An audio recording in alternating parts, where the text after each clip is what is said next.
Itinakda ang batas na Magna Carta for Women o Republic Act 9710 noong 2009 upang tiyakin ang mga sumusunod. Patas na pagtrato sa babae at lalaki sa harap ng batas, proteksyon sa lahat ng uri ng karahasan, lalo na sa karahasan na dulot ng Estado.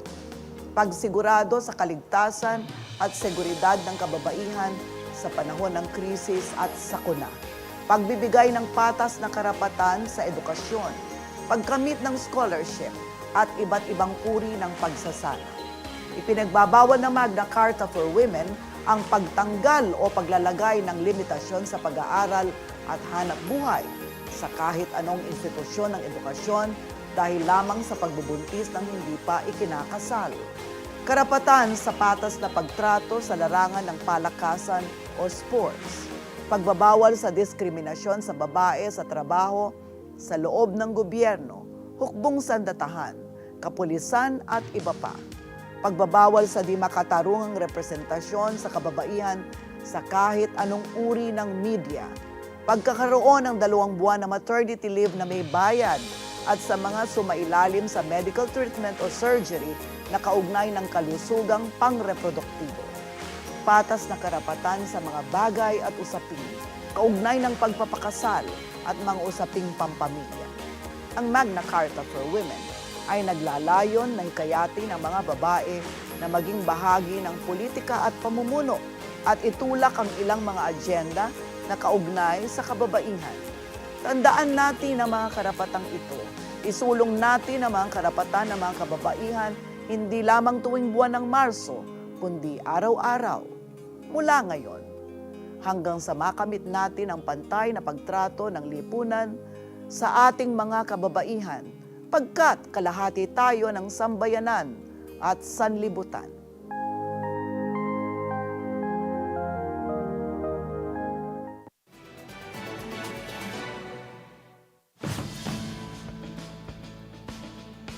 Ngayong International Women's Month, ipinagdiriwang natin ng mga kababaihan ang kanilang kontribusyon, pagkakakilanlan, mga pangarap at potensyal.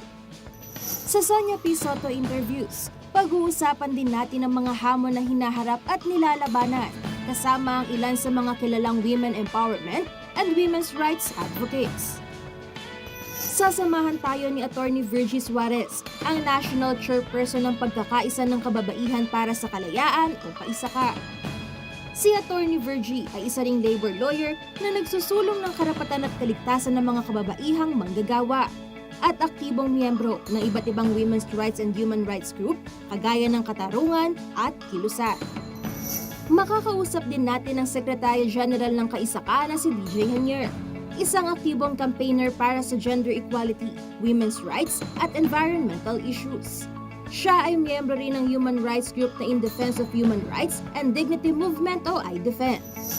Kasama rin nating tatalakay sa gender and women's issue si Veronica Derek Cabe, isang community organizer, environment advocate, guro at founding secretary general ng Youth for Nationalism and Democracy.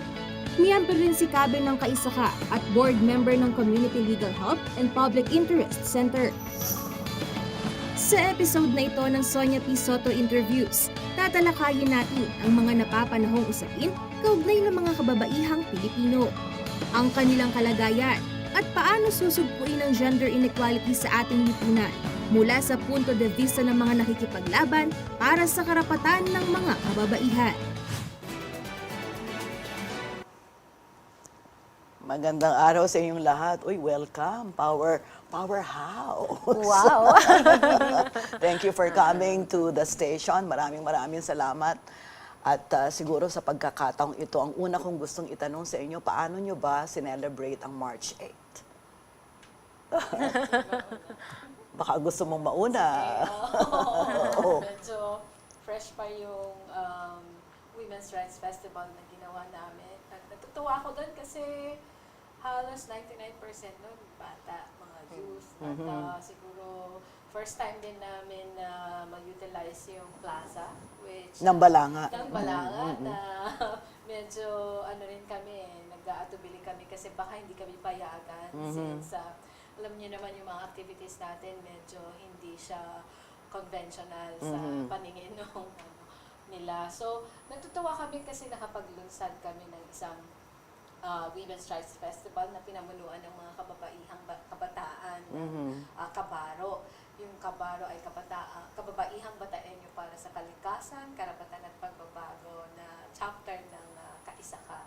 At maraming naging ganap doon kasi doon in-introduce namin yung Magna Carta. So, meron kaming mga booths na iba-iba, na handun yung iba't ibang mga karapatan ng kababaihan nandun sa TARP. At syempre kayo, nandun kayo yung mga pictures. nakita Uy, salamat. Nakita nga rin namin eh. Natakot lang ako kasi biglang meron na doon na parang namatay na. Oo. Parang tribute sa mga accomplished at empowered women sa kanilang mga larangan. At feature namin sila, in-introduce namin sila sa mga kabataan na pumapasok. Kaya parang Wow, sana magandang halimbawa naman kami. Oo, sa iba't ibang larangan. Kaya parang ito yung pwedeng mga opportunities na pwede nating makita bilang mga babae at hindi lang ito mga kababaihan na accomplished sa kanilang career, pero they are also involved and very much involved in community service, pagsisilbi sa bayan, so pagsisilbi sa kanilang pamilya at the same time sa ating minamahal na bansa. Baka makabuluhan ng pagdiriwang ng March 8 sa Balanga, Bataan. No? Tsaka nag-chalk art kami doon. chalk art. Expression ng mga kabataan. Oo nga eh, you were all over CLTV 36 News. Salamat talaga sa CLTV kasi talagang natuwa yung mga kabataan natin kasi sabi nila parang first time nilang ma-feature sa isang TV station. Saka very inspiring na makita kasi ang dami talagang kabataan. Ako son nasa rally. Nasa rally sa Santa Cruz, Manila. Ang Kaisaka at Lorena ay nagbuklod noon, nagsama para sa isang rally. At nakakatuwa din kasi yung rally na ito ay marami ding mga kabataan. At Son, lagi ako nagpa-flag dance, pag may rally. Oo. Ngayon hindi na. Ngayon natutuwa ako. Bagamat nag-flag dance ulit ako, pero ang dami ng kabataan na nagsasayaw. Natuto na sa flag dance. Oo, kaya nga sabi ko nga talagang maraming forma ng pakikibaka para sa ating karapatan, no? Pwedeng i-induct. 'Di ba? Pwedeng isayaw, isulat, itula, isigaw, ipadyak, ano pa mang paraan 'yan, pero patuloy tayong kikilos para sa yung pagsulong ng kababaihan. At naki-induct ka ba kasamang DJ? Hindi po, doon po ako na-assign sa isang online forum. So ako ay nagsalita for in behalf of Kaisaka sa isang online forum organized by mga students. They were kind enough to invite us, and I was actually very much happy that they were so interested, and they were like, sabi niya, ma'am, so next time po, hindi na lang po, pwede ba hindi na lang po tayo forum?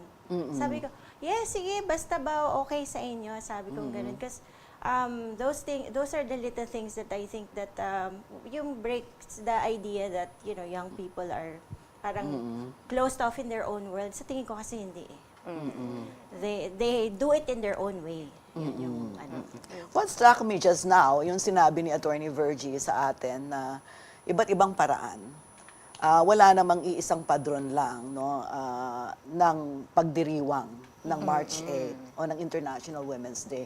At in fact, ang alam ko, hindi naman ito sineselebrate lamang sa Pilipinas o sa Manila o sa Bataan, kundi sa buong daigdig. Pagkat ito'y produkto ng mahabang struggle ng mga kababaihan.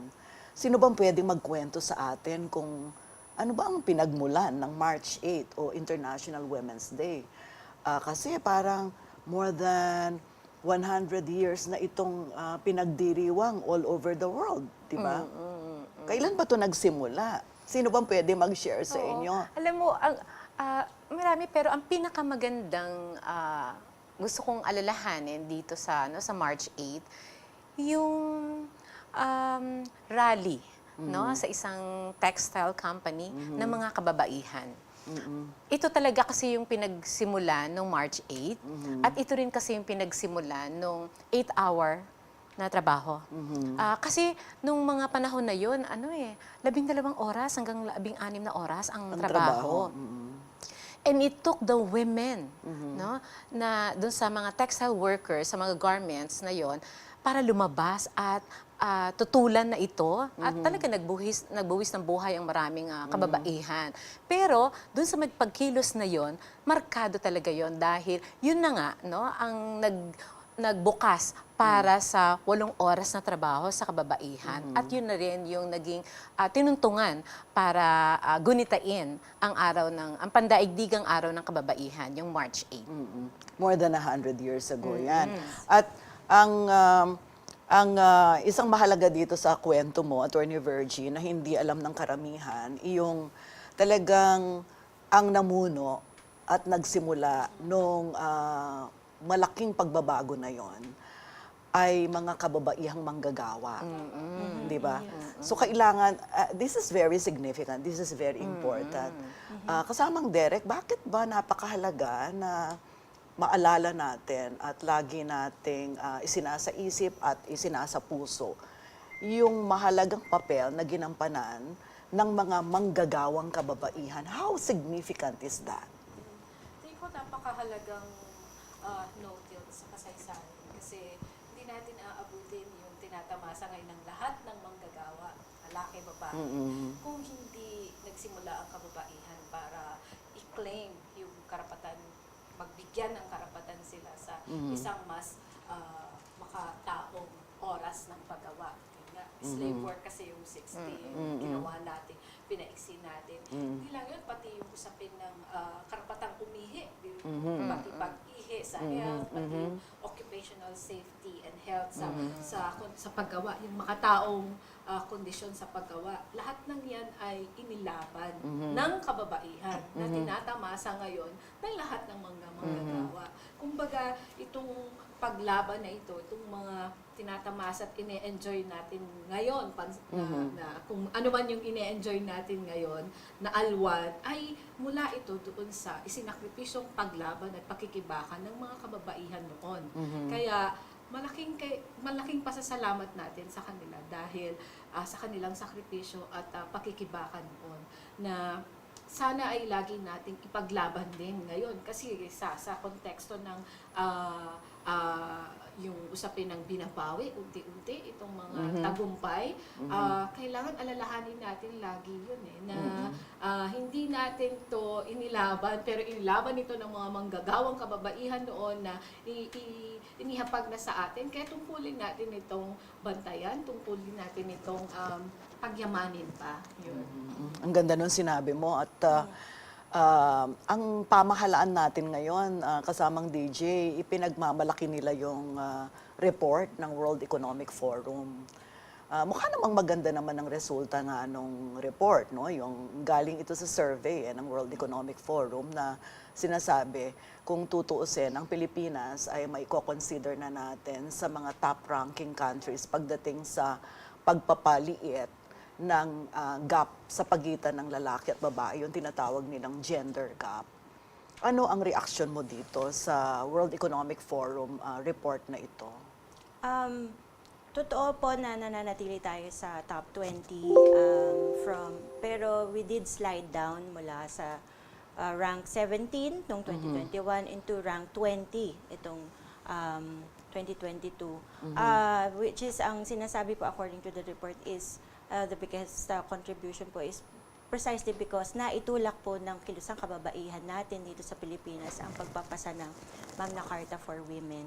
And of course, yung whole other set of legislation that is supposed to protect women. Pero surprisingly, aside from that statistic, yung in real terms, pag inisip po natin globally, nag-uusap tayo na nag-slide down yung tinatawag nilang gender parity. Nag-uusap po tayo dati before the pandemic, nasa parang 90 years. In 90 years, maaabot na po natin yung sinasawag na pagkakapantay-pantay. At least, in term ng babae at lalaki in terms of treatment sa workplace, sa mga larangan. Within 90 years, as we speak. Yes, pero now we have slid down. We have slid down into 135 years. 135 years na po sapagkat napakalaki pong chunk ng mga kababaihang manggagawa ang nawalan na dispossessed nitong period po at the start of the pandemic at hindi pa po sila nakakabalik. Because as you know, napakalaking chunk po, tulad sa Philippines, nasa service sector po yung mga yan. Hotel and restaurant, tourism, these are not the type of business po na makadaling makakome back, bounce back in the light of the pandemic, in the light of the restrictions. And even if ngayon po, itong statistic ngayon na December 2022, we're looking at 2.2 million na unemployed. 1 million agad po dyan are women. Okay, kaya po it is not parang it's not a fluke to say na talaga po ang makikita natin sa informal sector natin ngayon ay mga babae. Mga para-paraan po, ang diskarte sa buhay, kakabit talaga yan ng babae. Yeah. Yun lang na binanggit mo na 135 years, di ba? Parang ano ba yun? From 90 years. Oo. From 90. Parang, ang ano naman, di ba? Parang grabe naman ang kaapihan ng babae na kailangan natin maghintay na 135 years para lang doon, makapantay lang. Anong ibig sabihin nito? Waiting without doing anything will really lengthen yung time na magkaroon ng gender parity o pagkapantay-pantay ng lalaki at babae sa lipunan. Pinapakita di din ba? ito na pag tinignan mo talaga yung mga datos na binanggit nga ni kasamang DJ, kahit na nasa top number 20, top 20 tayo, sa ground, makikita mo talaga, ang layo No, ang layo talaga. Ako, maiksi lang, maikwento ko lang kasi yung anak ko nagtatrabaho sa hospital. This story really struck me. Kasi, Doktora yung anak mo. meron dumating, naka-assign ngayon siya sa public hospital, may dumating doon na babae. Yung babae, sabi niya, siguro mga 30 years old. Pagkatapos may bit-bit na anak. Yung anak, 13 years old. Pero nung akala niya, 7 years old. Sobrang payat ng batang babae. Tapos, nasa QC, galing pa sila ng Antipolo. Tapos, pagdating doon, nung may kinakailangang bayaran, talagang hinang-hina yung boses nung nanay, sabihin kay doktora na, paano po kaya yun? Wala naman po kaming pera. Wala po kaming pambayad. Ganun. Tapos, ay, ganun po ba? O, edi ginawa niya kaagad ng paraan. May malasakit ganito para malibre. Tama, O, di sige, di ayos na. Habang inaayos na, kinukuhanan niya ng dugo. Alam mo, nagkuwento, sabi ng babae, gaano po kaya kami katagal dito? Gaano pa po kaya katagal?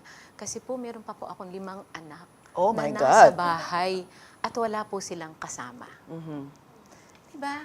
Napaka-simpleng kwento. Pero ito ang kalagayan ng maraming nanay, ng maraming kababaihan sa ibaba. Ano yung number 20? Ano yung nasa top 20 tayo? Hindi yan random sa ibaba. Yeah, Attorney Virgie, puntahan ko lang yung binabanggit mo, yung kwento na yan. Kasi sa Magna Carta, merong sinasabing reproductive health. Di ba? At meron na tayong reproductive health law. Di ba? Yes. Na ito rin, resulta rin ng pakikipaglaban ng mga women campaigners, ng mga women rights activists. Di ba? At kumusta na ba ngayon? Kasi pag titignan mo yung kwento mo, ito ay isang napakagandang anecdote o halimbawa ng isang batang kababaihan, batang ina na umabot sa 6 o 5 ang anak at yun nga kwento mo, napaka-malnourished ng bata at malnourished din yung ina, hindi ba? At sila ay lublob na lublob sa karalitaan. Ano ba ang nangyayari ngayon sa reproductive health law? Napakatagal talagang pakikibakayan para sa reproductive health law, no? In fact, halos 10 taon yatang nabinbin ang implementation dahil Correct. nga sa matinding opposition, no, ng church group at ano. Kaya hanggang ngayon, hindi lubos ang implementasyon ng batas na ito. Kaya makikita talaga natin Nasa kultura ba? Nasa batas ba? Alam mo, Nasaan ang problema? Oo, nasa implementasyon. Napakaganda ng batas eh. Pero paano ang implementasyon nito sa ibaba? In fact, marami nga mga barangay, munisipyo, natatanda ko, isa pa nga ang Bataan na dati kung saan may inilabas na na resolution na hindi magbibigay, no? Bawal magbigay ng mga contraceptives. At maraming ganoon. Sa Bicol, maraming ganoon. Ang dami, kaya tuloy, hindi talaga nagkakaroon ng access sa maraming serbisyo na may kinalaman sa reproduktibong pangkalusugan ang maraming batang nanay. Bukod doon, nakakaranas talaga ng mga diskriminasyon kasi nga parang pagbata kang nabuntis o kaya nalaglag, diba? Meron ka agad pagtingin na nagpalaglag, nag-abort at dahil nag-abort, parang kasalanan, and therefore hindi masyadong naiintindi sa hospital. Kaya doon mismo sa loob ng hospital, na maraming public hospitals, nagdi-discriminate ang maraming batang babae. Nakakalungkot na gano'n ang Kumusta yung nangyayari. implementasyon ng yung batas na nagbibigay ng anong tawag dito, paid maternity leave sa mga manggagawa? Oo. Actually, yung paid maternity leave, actually yan kailangan i-claim mo eh. Kasi Hindi automatic. Hindi siya automatic kahit meron na tayong mga batas na gano'n. Even yung other laws like solo parents, diba? Pati yan yung Magna Carta na sa kababaihan, hindi lang yung maternity, pati yung babae na nag-undergo ng yung menstrual Surgery related to diba? reproductive health. Yes, so hindi yan automatic. Kailangan mo pang i-apply, kailangan mong gumawa. Ang problema sa mga manggagawa, hindi ka naman makakapag-absent para asikasuhin ang lahat ng mga papeles na ito. Kaya kailangan mong mag-leave. So pag nag-leave ka, without pay yun. So yun yung mga consequences dyan. At saka nakakapagtaka, gusto ko nga magsabi kasi parang meron na tayong mga batas na ito, pero yung usapin ng institutionalization nito sa mga pabrika, sa ating, even sa local government units, na nagpapatupad dapat nito, ay hindi ganon kahusay yung kanilang pagpapatupad. Kasi halimbawa sa mga manggagawa, kagaya nga niyan, nung nagtatanong kami, meron po ba kayong nurse man lang? Sabi niya, meron namang nurse, kaya lang kailangan hindi rin siya masyadong aware sa reproductive health rights ng mga manggagawa, kababaihan. Kaya kailangan mo din siyang i-orient kasi siya rin yung kailangan kumuha ng certification na ito yung ito yung condition mo, 'di ba? Para makakuha ka ng anumang benepisyo.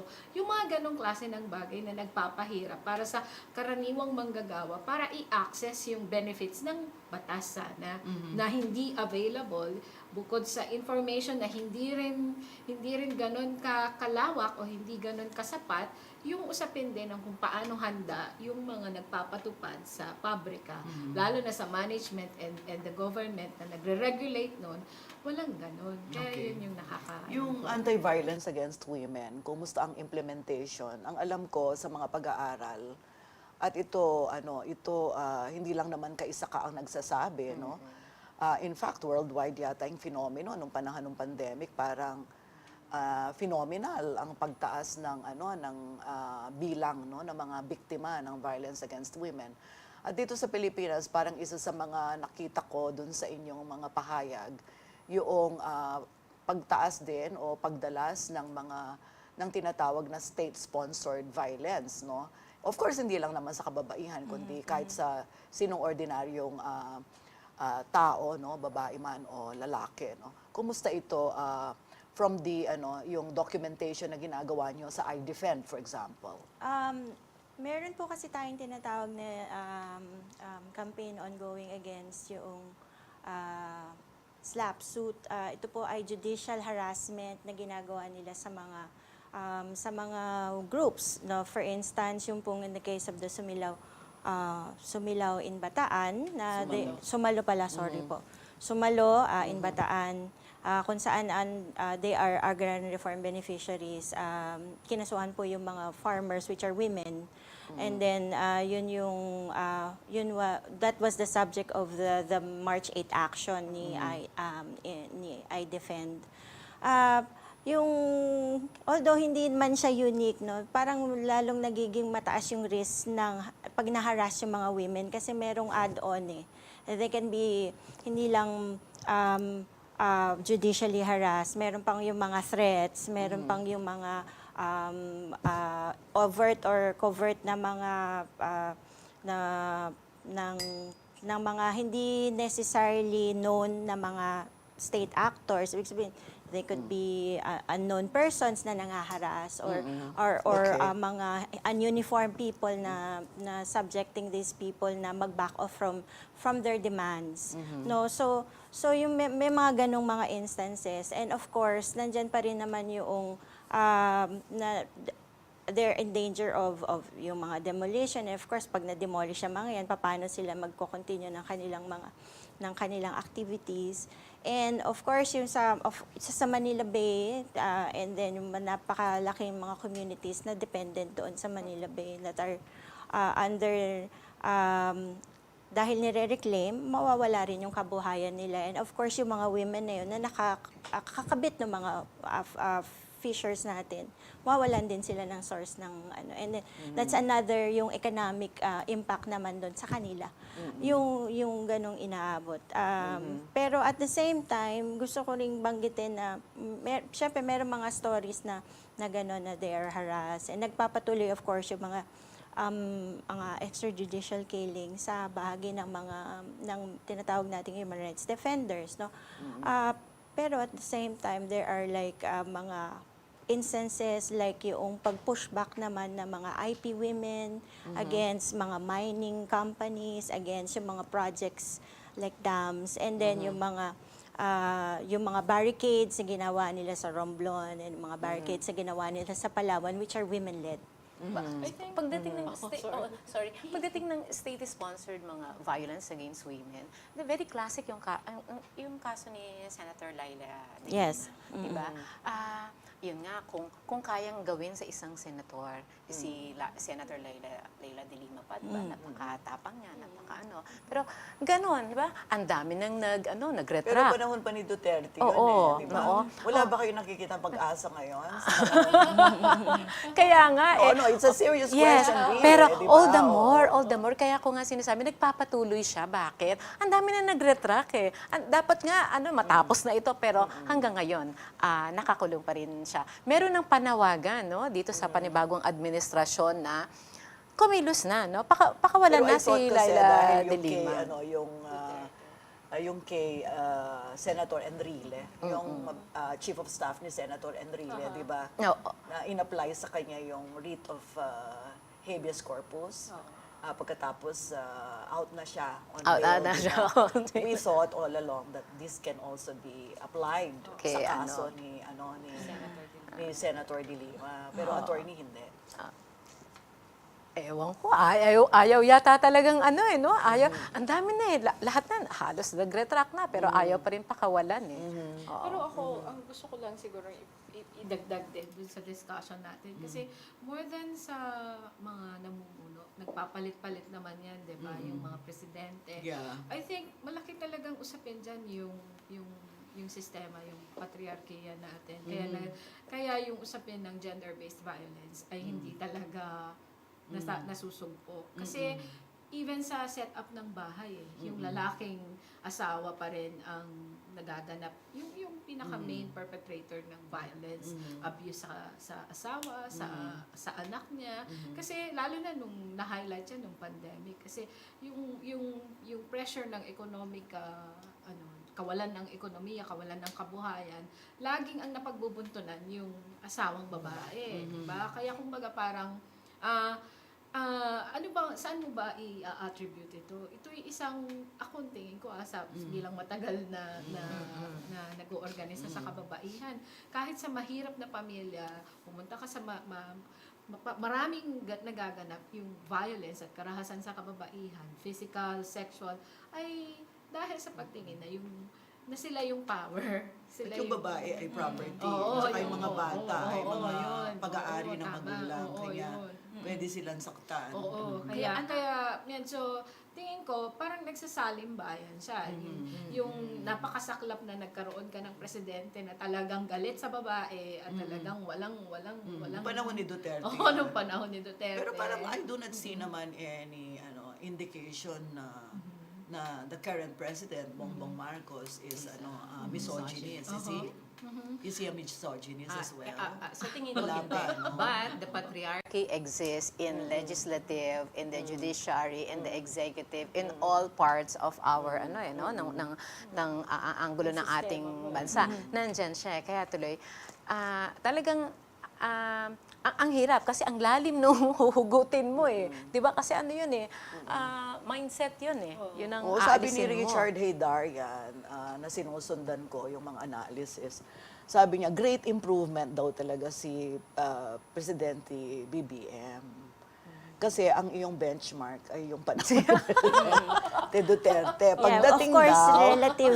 hindi ako nagsabi nito, no? Si Richard Haydarian, professor, no, nagsabi. So, kung yun ang pamantayan mo, talagang great improvement. Pero pag titignan mo daw, base sa mga polisiya, sa mga nakikita natin na mga tunguhin at yung aktual na nagaganap, malaki pa talaga yung kailangan talagang i-improve. Kasi nga, yung ekonomiya din natin, bagsak, di ba?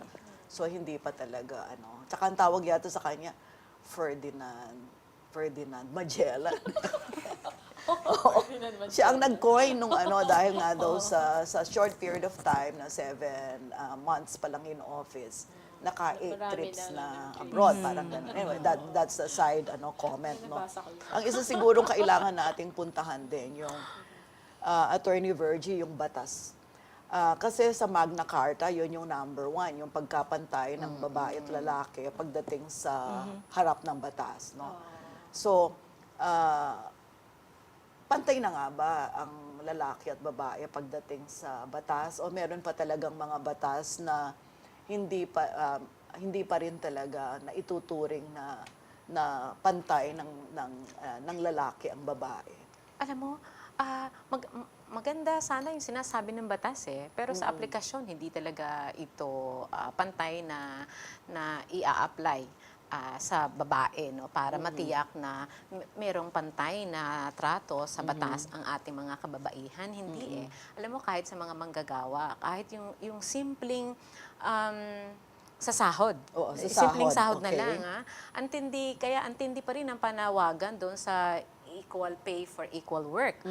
Marami kasi the same position, if it's handled by man, mataas ang sahod. Pag babae na ang papwesto, mas maliit na. Relatibong mas mataas ang sahod. Relatibong Kasi mas kung titingnan mo sa masahad, mga oo. manggagawa, hindi naman talaga mataas ang sahod kahit Oo. na lalaki, Yes, oo.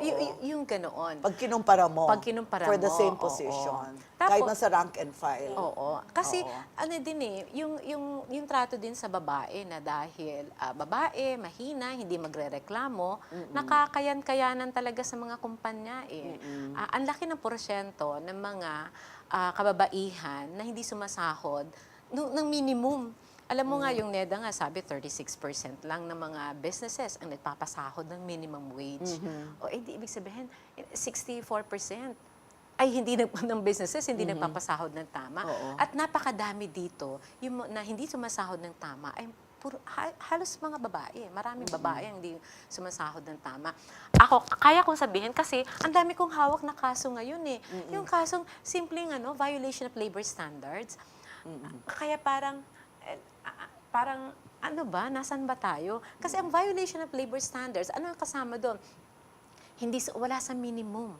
Hindi walang service incentive leave. 'Di ba? Yung mga walang 13-month pay, walang rest day. Itong mga benefits na ito, ano to eh? Enshrined na. Diba? Kumbaga, Basic. supposedly, oo. Pero, hindi pa rin natatanggap. At ang mas maraming hindi nakakatanggap dyan ay mga kababaihan. Kahit na sa pagtanggap sa trabaho. Ano talaga? Dahil ang babae iniiwasan kasi mabubuntis, magkiklaim ng maternity at marami pang Kasi kapag ka buntis ka, hindi ka ma-hire. hindi ka talaga i-hire kasi agad-agad Discrimination magbibigay ka. yun, Oo, di ba? oo. At saka yung sa promotion, yung hindi ikaw yung laging preferred na ma-promote kasi babae ka. Ay, alam mo, clearly written sa ating labor code, no, na bawal ma-discriminate ang babae sa pagtanggap sa kanya dahil siya ay babae, lalo na kung siya ay buntis, no? At ito, inulit-uli sa ating Magna Carta. Pero ganun pa rin ang nangyayari. Siguro magandang ang Department of Labor, ang Labor Standards Department ng Department of Labor nga, yung talagang dapat merong irregular ocular inspection kung ano mga benepisyo na natatanggap ng mga manggagawa. Ang karamihan ng mga ng mga guro ay kababaihan, ano? At meron din akong nabasa lately na parang yung mga mas marami daw mga kababaihan na nag-aaral ang mas nakakatuntong sa mas mataas na grade o baitang dahil mas patient sila sa pag-aaral at yung mga lalaki mas mabilis o madaling mag-drop out. Ano ba ang sitwasyon ng mga batang mga kababaihan ngayon sa eskwelahan, pati na rin yung mga guro na karamihan ay kababaihan? Actually kasi kung sa ratio, mas marami talaga ang babae. Kasi dun nga sa stereotype career na sinasabi, ascribed career ng Nurturers. kasi nurturer, di ba? Hindi ka nurse, Na, teacher ka. Teacher ka. Kasi di ba alam niyo naman ang pagiging teacher, kailangan mo rin maging nurse, kailangan mong maging nanay, magulang. Tagapag-alaga. So, sino ba yon? So, sa ganung ascribed role, yung mga kababaihan yun. Kaya mas marami talaga ang nagtuturong babae sa bilang Pero mga hindi guro. naman sana masama yun. Hindi siya masama kung kumbaga ay hindi ka mata-typecast sa ganun lang na role. At iba naman kasi yung role mo na magturo, walang problema, masayang magturo. Pero kung yan lang yung naging qualification mo dahil bilang babae at kapag ka may lalaking gagampan bilang guro ay parang napagtatawanan o na parang ikinahihiya niya na dahil naging teacher siya, medyo hindi maganda yon. Kasi ang iba nga Parang feminine oo, role. parang for feminine, para sa babae. No? So, ganon. Pero totoo yung sinasabi natin na maraming babae ang mas siya yung merong aptitude, yung pasensya din sa pag-aaral. Siguro nature natin yun, mapagpasensya talaga yung mga kababaihan. No? Karugtong kasi ng gawain. Araw-araw natin gawain sa loob ng bahay.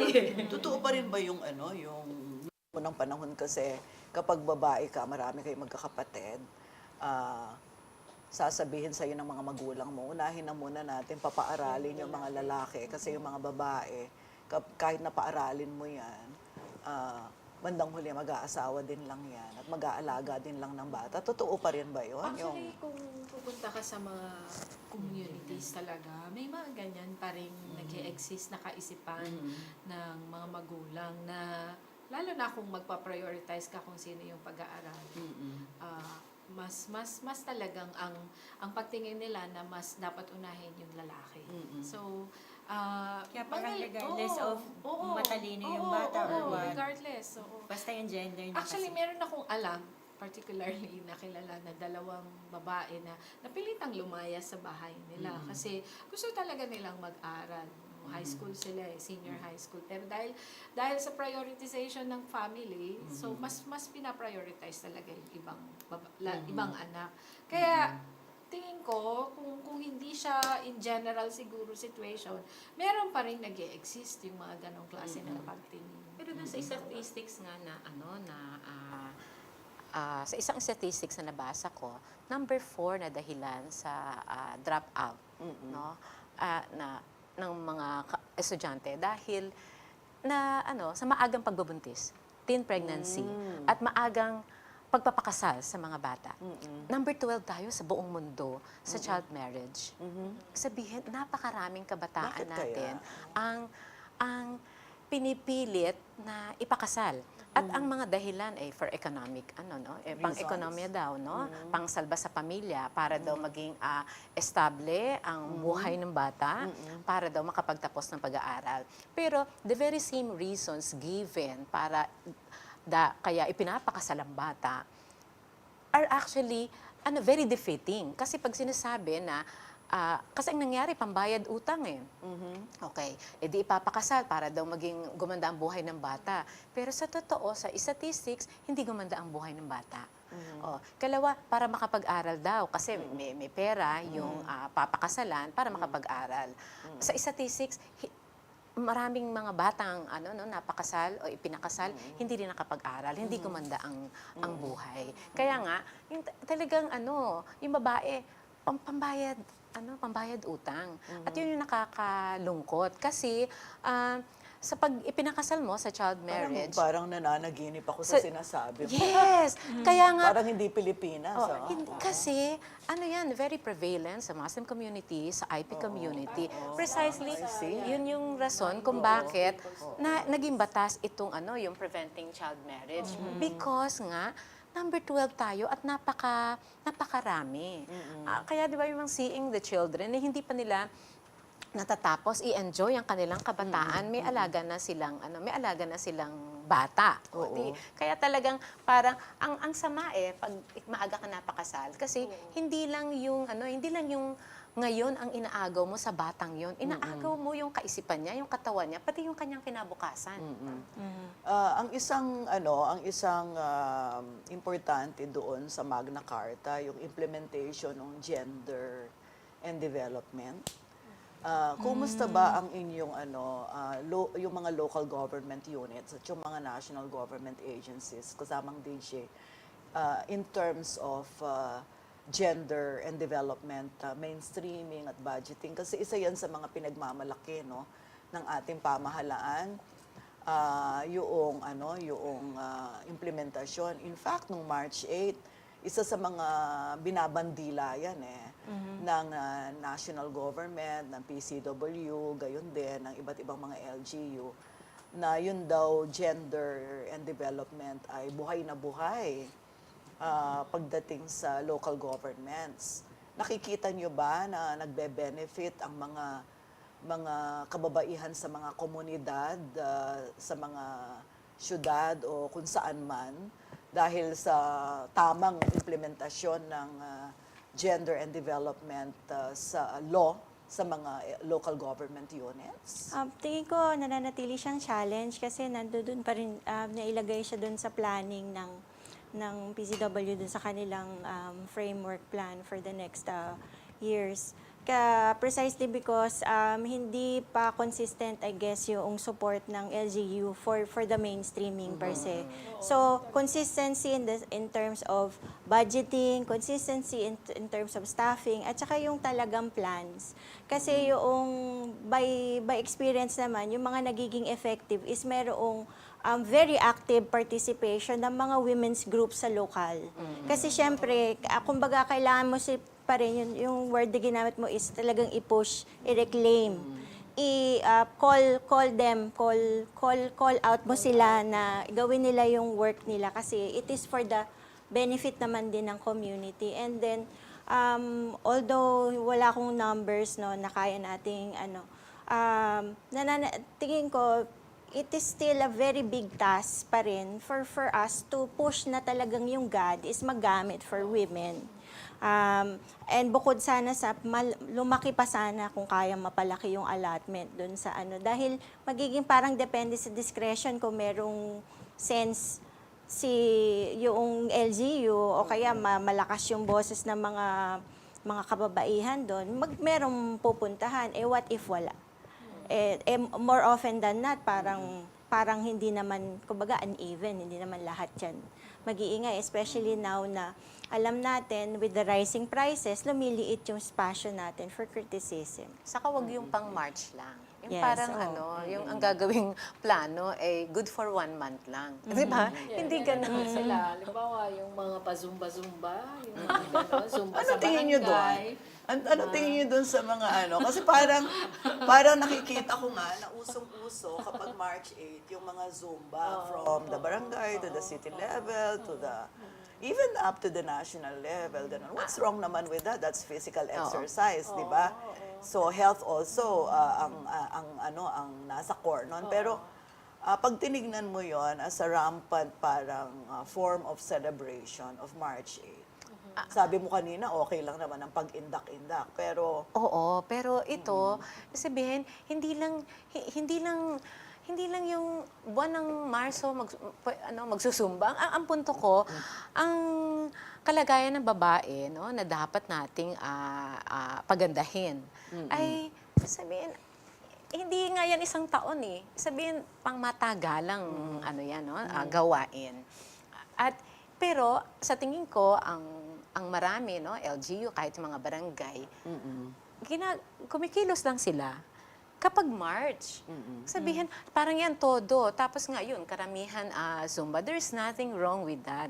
Na, okay, mag-Zumba. Pero pwede bang, sige, hindi ka kaya magbigay ng libreng pasumba araw-araw kung saan ang mga, ang mga senior citizen, ang maraming kababaihan ay makakadalo. Diba? At hindi para gastusan marami babae. Kasi yung mga Zumba, nagko-contribute yung mga babae dyan eh. Nagbabayad. Ibig sabihin, babae pa ang nagbabayad. Maliban dun sa biglang dahil March, nag-sponsor ang barangay, nag-sponsor ang munisipyo. Di sila ang sasagot.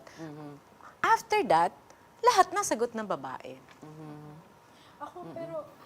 Ako personally, medyo with due respect siguro dun sa mga nagpapatupad. Pero kung sa mga communities na ino-organize natin, di sila aware sa God. Meron palang God. Ano ba yung God? Di ba? Ibig kong sabihin, gender and development. oo, yung gender and development na pwede mo sanang ma-maximize, lalo na kung kailangan natin ng health services on, halimbawa, reproductive health services para sa women, pwede din naman sana nating magamit yon. Kahit information on gender-based violence para sa mga kababaihan, parang walang mga ganong ganap. So, halimbawa, ang sinasabi mo, hindi man alam ng ordinary mga kababaihan na sa community na part of the funds Yes. na generate mismo from the taxes na binabayaran ng mamamayan ay dapat napupunta sa sa kapakanan ng mga Yes, kababaihan, yung gender and development budget o mainstreaming.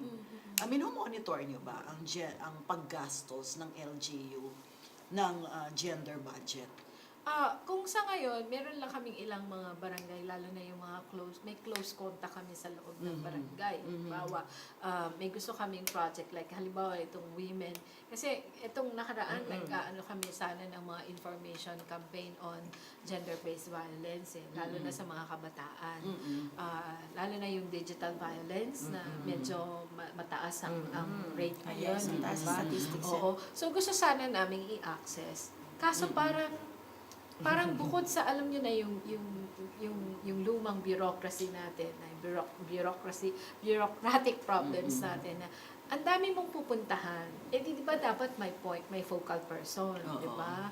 May mga ngayon pag hindi ka kasali, kasi parang may mga organizations na sila na talagang Established. part ng established na Pag hindi ka kasali doon, wala kang Hindi ka access. makaka-access. Hindi ka makaka-access. Like, halimbawa, hindi ka accredited organizations. Pero gusto mo nang i-access yung fund at gusto mo na related doon sa God ang ilulunsad, hindi ka talaga makaka-access. Di kami na yon, organized na kami. Di paano pa yung mga Ordinaryo kababaihan na. Hindi organized. Wala talaga silang access doon. At marami, meron organized na, no? Ibig sabihin, inorganize na ng barangay, Organized diba? ng mga politiko. Ayun Oo, nga, ibig yun. sabihin, marami doon, organized ng mga politiko. At sa pag-access, nalilimitahan doon sa mga inorganized din. oo. Yun. Pero baka isang problema, hindi rin masyadong pinagtutuunan ng pansin ng mga nasa women's movement, yung kung papaano talaga Magagamit. gagamitin ng tama yung gender and development budget. Kasi parang ang napapansin ko lang, parang hindi lahat ng mga NGOs na nasa women's rights movement ay keen sa engagement sa lokal na pamahalaan. Baka din ito, kailangan din pagtuunan ng pansin. Oo. Kumusta yung political participation naman kasamang DJ? Marami na ba kayong nakikita nyo ba na tumataas ang bilang ng mga kababaihan na lumalahok sa mga pampolitikang proseso ng ating ng ating lipunan? Ano po, statistically speaking, wala pa po tayo sa 20%. Pag kinuwenta nyo na po yung natin, whether legislative yan or lalo na siguro sa executive, the higher you go, maliit po eh. So, parang lower ranks, makikita mo na magpa-participate, pero yung tama rin lilitaw yung stereotype. So, mapupunta sila sa mga positions that are ascribed for their gender. Kaya, pag mga positions of power, parang hindi mababa yung trust sa women, even if we know na wala namang factual basis yung ganong thinking, pero yun ay a cultural thing na hindi pa nababasag. So, nagre-reflect din siya.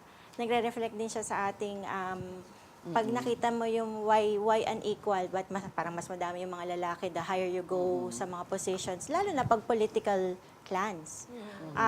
Kumbaga, ang magiging bet mo yung mga lalaki nyo rather than yung mga babae nyo dun sa family na yun.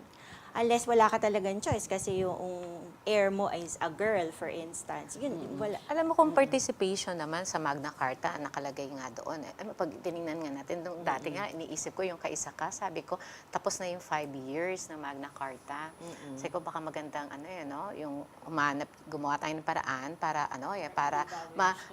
tama, no? I-evaluate yung Magna Carta. Bakit? Ang isa kasing maganda talagang tinutulak ng Magna Carta, yung pagtitiyak niya na after 5 years sana, magkaroon na ng 50% participation. Hindi lang sa political participation.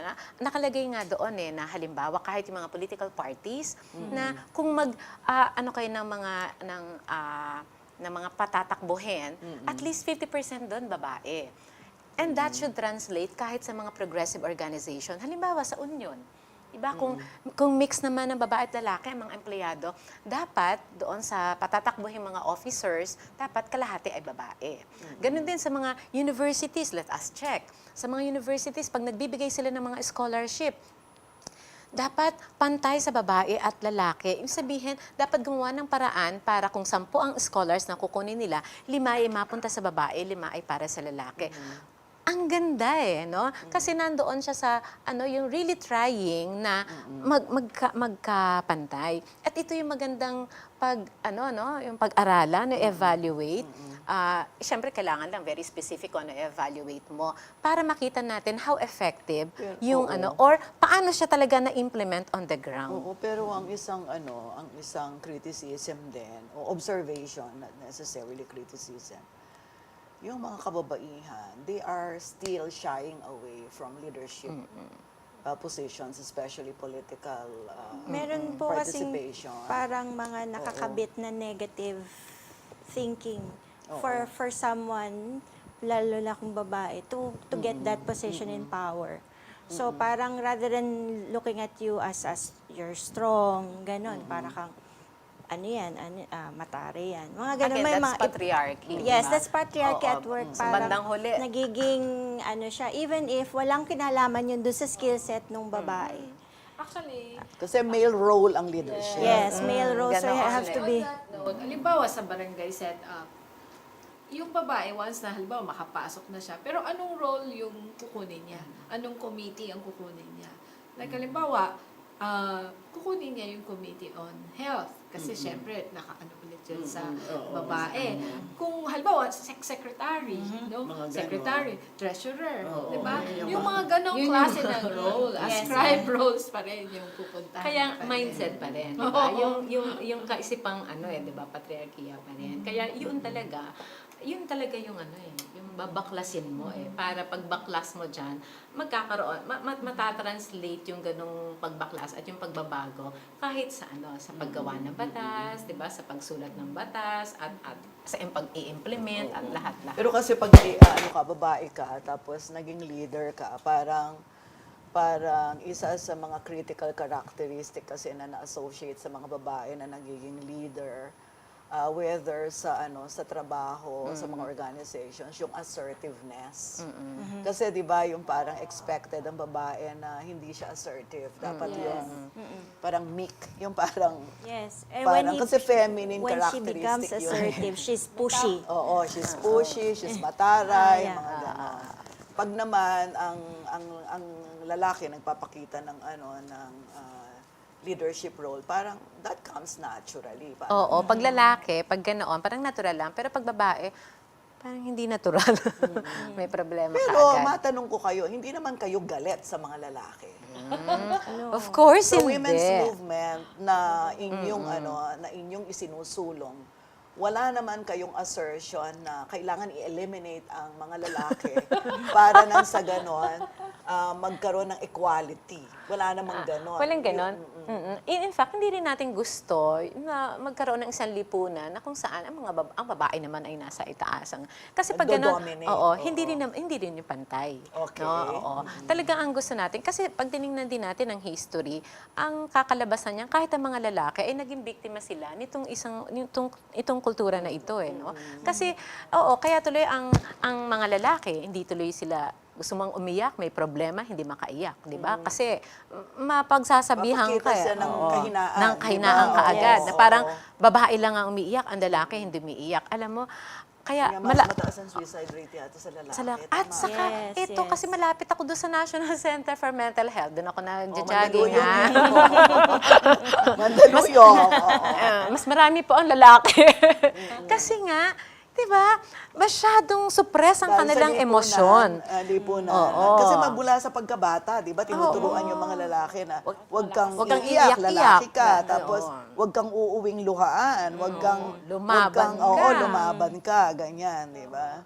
kaya Yung mga babae naman, kailangan lagi ka magpasensya. Kaya di ba? parang may pressure din talaga sa kanila. Kalalakihan. Sa kalalakihan. Oo, kawawa din. hindi Kawawa. ba? Kaya Oo. yung pagnanais na natin ng isang lipunan na walang masasamantala, ang tinutukoy natin dito, yung walang pagsasamantala ng tao sa tao. Yung hindi yung babae lang ang ginugusto natin na wag masasamantala, pag lalaki okay na. Sabihin, walang pagsasamantala ng tao sa tao. Oo, in other words, meron din naman na mga babae na nasa sa mataas na estado poder sa ating lipunan na sila din ay nag-exploit Oo. ng kalalakihan. Kung relasyon, for example, economic relations, di ba? Oo, Meron tama. din ganon. May mga ganon so, din. hindi nyo naman parang isinasantabi yung usapin naman ng class, yung uri, yung hindi naman como babae kayo at babae ang pinaglalaban ninyo, baliwala na sa inyo yung mga kalalakihan na kapantay din ng mga babae pagdating naman sa pagsasamantala ng mga, for example, kapitalista, mga landlords, yung mga pakipaliwanag nyo nga ito. Siyempre yung sa atin kasi hindi yung pagsasamantala ay hindi lang nire-represent ng tao. Kumbaga ang pagsasamantala ay kaakibat ito ng ano ba yung class standing mo. Kaya either babae ka or lalaki ka. Kung nasaan ang posisyon mo sa lipunan, halimbawa ikaw ay Panginoong may lupa or landlord, of course kinakatawan mo ang uri mo, nagsasamantala sa mga magsasaka or magbubukid or sa mamamayan na kumbaga ay parang tingin mo ay tauhan mo or empleyado mo. Kung ikaw ay kapitalista, pwede kang maging babae, pwede kang maging lalaki, pero ang uri mo ay kapitalista. Kaya nagsasamantala ka sa mga manggagawa. So nag-e-extra ka pa rin ng sobrang kita mula doon sa pinagpaguran ng mga manggagawa mo na dapat sana ay sinishare mo ng equal. Or kung ano man yung naging participation nila, dapat yun din yung ibinabalik mo. Kasi yun yung participation Oo. nila. Ngayon, parang, kunyari, babae at lalaking may kaya. Tsaka babae at lalaking maralita, mahirap. Meron bang mga babaeng may kaya na masasabi natin hindi rin equal? Kunyari, pareho silang may kaya, lalaki at babae, mag-asawa, for example. Nagiging pantay na ba ang estado ng babae at lalaki sa mga pamilya o relasyon na may kaya? Ay, Hindi rin. hindi rin, no? Yung class, no, yung katayuan mo sa buhay mananatil, yung pang-aapi sa laging nandun, kaya hindi pwedeng hindi kasama yun pag nakikibaka tayo bilang babae. Pero pag babae ka, kahit pa nasa pareho kayong estado ng lalaki, pareho pa kayong mayaman o ano. O pareho kayong mahirap. Oo, pareho kayong pareho kayong Mm. mahirap, naaapi at naaapi pa rin ang babae dahil lang sa simpleng dahilan na babae siya. Kaya yun lagi nating ine-emphasize, 'di ba? Syempre, At yan ay dahil sa sistema ng patriarkiya. patriarkiya. Oo. Paki-explain mo nga yung patriarkiya para naman maintindihan naman. Kasi lagi yung sinasabi yung patriarkiya. Ano ba ibig sabihin ng patriarkiya? Kasi nababasa ko sa mga dokumento, sa mga history books nung unang panahon, matriarkiya nga daw eh. Tapos meron pa nga mga nagsasabi na mali daw tayong mga kababaihan sa pagsasabi na may patriarkiya kasi sa loob daw ng bahay, ang bida, ang nasusunod daw, babae. Kasi marami daw lalaki na under the saya, gano'n. Ano ba yung patriarkiya talaga? Ano kasi siya, isa siyang set of beliefs na kakabit kasi na kung sino yung merong property. Kaya pag tinignan natin sa history, bakit ginawang ang magdedetermine ng mga offspring niya is mga lalaki, hindi yung mga babae. Kasi kailangan i-ensure ng lalaki na yung anak niya lang ang magmamana ng mga gamit niya, kung ano man yun, mga properties niya, so on, so on. So, syempre, sa pag-advance nung society, yung mga horses and magiging mga kastilyo na yan, magiging mga lupa, kayamanan and so on. And therefore, i-ensure niya yung mga hindi niya anak, hindi dispossessed naman ng kanyang property. Siyempre, yung kakabit nun, ibang standard basically, para mag-gets natin, ibang standard susukatin yung lalaki, ibang standard susukatin yung babae. And even if napaka-equal na nila, hindi na tayo doon sa kaninang example, let me just go back to that they're mahirap. Both of them are mahirap. Yung ganung thinking, mananatili yan because it is culturally ingrained. Mananatili na iisipin ng babae kahit na the same naman sila ng palagi niya iisipin, ay mas nagugutom yung mga anak ko, bibigay ko na lang yung the last na kailangan kong mas asikasuhin yung lalaki kaysa meron naman siya nararamdaman for herself, no? Hindi siya in the end it is always will be parang she's going to be the last. Yeah, but it is a system, di ba? Yes, it's a Patriarchy is a thing. system. It's ingrained in the culture. Hindi lang siya parang practice among individuals per se, di ba? It is a system, isa siyang institusyon, ito'y umiiral dahil ito'y miniminti na. Anong nakukuha ng estado or ng pamahalaan, for example, sa pagmimintina ng patriarkiya bilang isang sistema sa isang lipunan? Ano ang nahihita nila doon? Sige. I think yung patriarchy ay katumbas din ng power, ng kapangyarihan na dapat naka-exclusive lang sa isang section or uri ng tao sa mas malaking perspective. Kasi yung power, kapag may power ka, may kapangyarihan ka, of course, meron kang control. No? Yan yung Kaya kasama doon yung control doon sa mas mababang uri, at the same time sa kababaihan na nahandoon sa mababang stratus. Let me just stratum. give a very concrete example. Lumabas po sa statistics natin na nasa 2021, nasa 35% lang po ng working age women. That's like 15 to 42, give or take, years old ang nasa labor force. Why? As opposed to 70% ng men na the same nasa labor force sila. Because tali yung mga babae sa other work. Sa housework, At sa domestic domestic work, pag-aalaga ng pag-aalaga bata, ng bata, pagluluto, paglilinis, paglalaba, and At so on. nakatali sila dun kahit pa nga may trabaho sila, ha? Oo, yun double burden. Double burden. Trabaho ka na sa pabrika o Pagdating sa sa opisina. bahay mo, ikaw Pag-uwi pa rin. mo, ikaw pa rin. Kahit na Oo. pareho kayong manggagawa. Ang dadagdag ko Nangyayari dyan, pa kahit yan. sa mga magsasaka, halimbawa yung owning ng titles, hindi yun, mas malaki yung CLOA holder na nakapangalan sa lalaki at hindi sa babae. ganun Kahit ba? sa statistics. So, Oh. ang Akala ko na-cure na yan. Hindi pa rin na-cure yan. Nako, hindi pa rin. Pag tumingin ka, lagi nga ako nakikipagtalo eh. Kasi bakit ganun pa rin? Ang mga titulo nakapangalan sa lalaki. Tapos ang sa babae, married to. Ganun lagi. Descriptive. Di ba? Descriptive lang. Properties. Ka nakarehistro sa Lalaki, oo. babae. In fact, ako mayroon akong isang experience na hindi ko talaga makakalimutan sa disaster. Kasi di ba naondoy kami sa Marikina, yung family ko. Di syempre single ako, ako yung in charge sa pagpila sa relief. So pipila ako sa relief, di syempre ang ipapangalan ko yung kapatid kong babae as head of the family.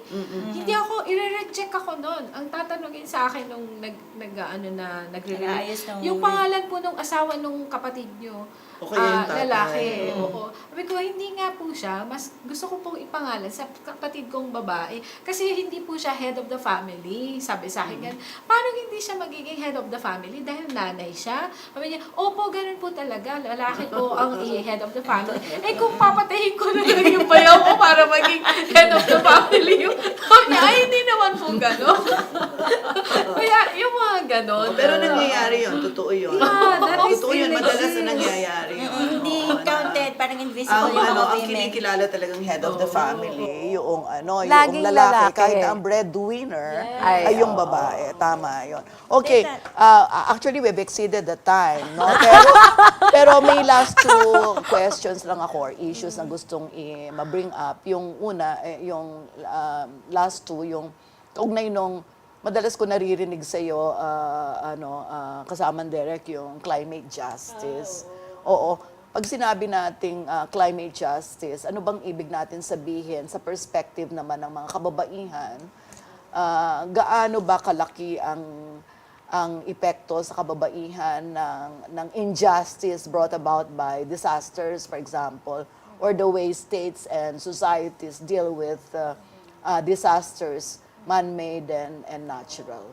Kasi una pa man, bago lumala yung krisis sa klima, di ba? Meron ng nararanasang inequalities, yung ingrained na sa sistema natin na ang kababaihan ay nakakaranas ng gender inequality, discrimination, Yeah. and all of these forms of violations and abuses. Kaya nung pinalala, kumbaga finu-fuel lang ng climate crisis, itong inequalities na nararanasan. Oo. For example, natin. magbigay ka ng concrete example in terms of, let's say, Tubig, access to water. Yes, Oo. Halimbawa, ang laging nag-iigib, ang laging mag-iigib ay ang kababaihan. No? Kumbaga, although that's physically, diba? yes, Yung- oo, pero sa mga, kasi ano yun household chore yun Oo. Hindi naman lalaki ang ang nagtatrabaho sa bahay. Kasi sila yung diba? mga babae ang Oo, maglalaba, sila yung maghugas ng oo, plato, siya yun. magsasaing. Siya rin yung maghahanap kung saan pwede makakuha ng tubig. Diba? So, yan yung experience namin sa mga communities ngayon na Okay. nagdi-disaster. Diba? Alright. At pagdating din sa disaster, sino yung dumidiskarte? Yung kababaihan. Okay. Kaya, halimbawa, itong pandemic, sino yung nagtitinda, yung nag-isip para mag-rolling store, yung mag-ikot-ikot, maing isda, sila kukuha lang, pero dahil di sila pwedeng lumabas, yung babae pa rin Tapos ang naghahanap, masakit, diba? ang masakit, pagdating sa mga reliefs, 'di ba? Hindi Ang mga sila- hinahanap mga pangalan ng lalaki, yung head of the family. 'Di ba parang Ha? Eh, mga nasa bahay. Ang mga naiwan, mga nanay, di ba, nga babae, nag-aalaga, nag-aasikaso sa lahat. Kasi parang pagtingin kasi ng society natin, yung kababaihan, yung pag-involve nila sa climate action, naano sila dyan kumbaga minamaliit sila na meron sila dapat role sa usapin ng climate action. Like, halimbawa, yung sa adaptation, sa mitigation, yung sa policies na ito, na dapat ay pinag-uusapan, parang minimenos yung babae. Mahina pa rin yung Hindi gender nila kaya voice, yan. Oo, yung yes. women's voice. Oo, Not only yun. gender voice, but Yes, women's oo. voice. Kaya dapat kasali sila yung sa usapin ng pag-formulate ng policies that that would address yung climate change, no, at yung sa adaptation. Oy, next time mitigation. pag-usapan pa natin yan kasi kulang tayo sa oras. Yung oo. last point na lang kasi baka makalimutan ko Yes, lang yung oo. yung epekto ng mga ng mga gera sa mga kababaihan, no? Naalala ko kasi dahil recently meron kang ipinadala sa mga group chats, no? Kaugnay nitong pinakahuling desisyon sa Malaya Lolas. Kasi naalala ko lang dahil kung babalikan natin ang kasaysayan, ang isang talagang problema pagdating sa mga digmaan, yung mga babae sila ang nagiging biktima. Halimbawa na lang yung phenomenon ng comfort women. Yung tinatawag na military sexual slavery nung panahon ng Hapon. At isa ang mga Pilipina, mga kababaihang Pilipina, lalo na yung mga itong mga nasa Mapanike, Candaba, at pati sa Angeles City, dito sa Pampanga. Sila Lola Rojas sa Henson, mga biktima din yan ng military sexual slavery by Japan, di ba? Ano bang latest development dyan? Kasi nabanggit mo nga minsan na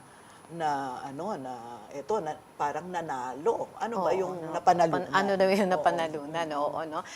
Talaga naman, 80 taon na yata itong pakikibakan ng ating, ating mga comfort women at saka ng mga victims ng military violence. Yun. Katulad ng ating mga Namalaya Lola sa Mapaniki, Candaba. Ito yung isinampan nila ng kaso mula sa United Nations dahil sa matagal na nga panahon ay wala silang hustisya na natatanggap mula sa Japan. Okay. Remember na, ang Malaya Lola, nagsampa pa yan ng kaso noong 2004 at dinesisyon na ng Supreme Court 2012 hanggang 2014, dinismiss. Kasi nga, hinihiling ng Malaya Lola na i-represent sila ng government sa paghingi ng hustisya sa Japan. Okay. Pero dinismiss dahil ang sabi daw may reparation treaty, bayad na raw. Siyempre, tinututulan natin to dahil yung reparation treaty na nangyari noong 1951 covers only the structural damage. Dahil nga sa matagal na panahon, walang mapala ang ating mga lola at hindi naman tinutulungan ng ating gobyerno, hindi dinadala ng ating gobyerno ang kaso ng mga lola sa Japan, lumabas na ng bansa ang ating Malaya Lola. Kasi hindi ka naman pwedeng magsampa ng kaso sa labas ng bansa mo, no? Sa international body, kung hindi mo na-exhaust ang lahat ng remedies dito. Ibig sabihin, there is already a failure in the legal system depriving our lolas. Kaya, nagsampa na siya sa United Nations, specifically sa CEDAW. Ito yung Convention on Elimination of Discrimination Against Women. Kanina pinag-usapan natin ng Magna Carta. Our Magna Carta is actually the national version of the CEDAW. Of the CEDAW. Ayun. Dito, nilinaw ng convention na indeed, ang ating gobyerno ay nag-fail. No? Saan? Sa pagtitiyak sa hustisya sa ating mga lola. Dito, ang gusto kong ilinaw, distinct and separate ang obligasyon ng Japan at saka ng Pilipinas. Okay. Ang sinasabi... Gobyerno ng Pilipinas at gobyerno ng Japan. Oo, kasi marami ng findings, no? Mula sa McDougall Report, sa Tokyo Tribunal, finding Japan responsible at dapat siyang magbayad at Okay. inisa-isa doon. Okay. Kaya malinaw na yon. Oo. Ito, pero sino ang makikipag-anuhan sa Japan? Negotiate dapat. Dapat ang gobyerno, katulad ng ginagawa ng Korea. Kumbaga dapat katawanin ng gobyerno ng Pilipinas ang ating mga ang lolas. kababaihang Oo. biktima ng Yes. military sexual At sa matagal hindi niya ginawa. Kaya yun ang nilinaw dito. Inoobliga ngayon ng ating gobyerno to take on the case of the lolas para sa Japan, para narinig ko magkaroon ng na hustisya. parang pag-aaralan daw ng gobyerno ng Pilipinas sa loob ng 6 na buwan. Tama ba yun? Nagulat ako kaninang madaling araw. Sinusundan ko kasi yan eh. Hindi ko nga alam parang bakit ang kailangan dun ng 6 na buwan para Ba't kaya pag-aralan. kailangan nila ng 6 months to study? Actually, meron nga pinasa rin din sa akin, lumabas, sabi niya, refuting yung sinasabi ng UN CEDAW na nag-fail ang government. Ang sinasabi ng present administration, hindi nag-fail. Ako Hindi simple lang. nag-fail, oo. Kung hindi nag-fail, ano ang ginawa? Ano ang ginawa ng administrasyon, ng gobyerno? Remember nung kaso na ito sa Supreme Court, 2004 pa. Oo. Ito, di ba, ano ang ginawa? Sige nga, kasi ang daling sagutin nun ano ang ginawa? Wala. Kaya ngayon, parang 6 na buwan para may gawin ka. Ang linaw na nga ng sinasabi ng SEDO, gumawa ka ng government, ng state sanction fund. Di ba? At ito, madali lang to kung paano mo i-implement ito. Pero nalagas Son. na rin yung bilang nitong mga Oo. kababaihan na to. From 96 to 21 na lang. 21 na lang yung poproblemahin nila. Bakit pa nila pinatatagal? Pero alam mo, ang beauty, ang ganda nitong ng decision na ito, it does not only apply sa Malaya Lolas. Kahit pa Malaya Lolas ang yan ang nagsampa ng kagandahan. Tama kaso. naman yan. Diba? Kasi dapat wala namang parang yes. Ang SEDO, So, lahat ng kinatawan, biktima ng, yes, na- kinatawan ng Malaya Lola Okay. ang lahat ng Ay, ang comfort ganda women. niyan, oo. Kaya nga, Kuyok, sinasabing this is a landmark victory. Dahil, ito yung isang desisyon o rekomendasyon kung saan nakatutok sa epekto ng gera at militarisasyon sa babae because our lolas are living witnesses ng gera at militarisasyon. At Sonia, nandiyan ang EDCA, nandiyan ang VFA, may gera sa Ukraine, mga babae pa rin ang mga kabataan na namamatay. Kaya ibig ko sabihin, hindi posible na magkaroon tayo ng second generation of lolas, second generation of comfort And this is women. the reason kapag why hindi. it is Yes. important for us today to take up yung laban na yan. Yung laban na Oo. ito. At Because magiging... it can also happen to us. It can also happen to our own children. Yes. Because hindi naman tayo sigurado na hindi na magkakaroon ng gera. Totoo. Oo, At kaya tama. din, isa sa mahalagang rekomendasyon dito is yung integration, inclusion sa history, sa curricula. Itong nangyari sa ating mga lola para nga magsilbi siyang aral. Bakit? Antindi, very aggressive ang Japan in eradicating sa history nila ito kasi nga masama. Oo. Hinihintay tayo ng ibang mga kababaihan. Kailangan na nating sige. magpaalam Okay. dito sa ating mga Facebook viewers, mga Facebook followers. Abangan nyo na lang ho ito sa yung television version sa susunod na linggo. So nagpapasalamat ako sa inyo sa ngalan ng Ako, maraming CRTV salamat, 36. Son. Thank you very much. At syempre, bilang bahagi din ng Kilusang Kababaihan, natutuwa ako na after so many years na hindi tayo nagkakaroon ng ganitong klase ng talakayan on television and on Facebook, nakapunta kayo dito. Kasi dati nagkakasya lang tayo sa Zoom. Diba? Pero ngayon, face to face. Face to face. And the beauty of sisterhood is really, being together like this. Thank you so much. Ako, maraming Thank salamat you. din, Thank you Son. very much. Maraming salamat. At maraming salamat po sa inyong lahat. Bye!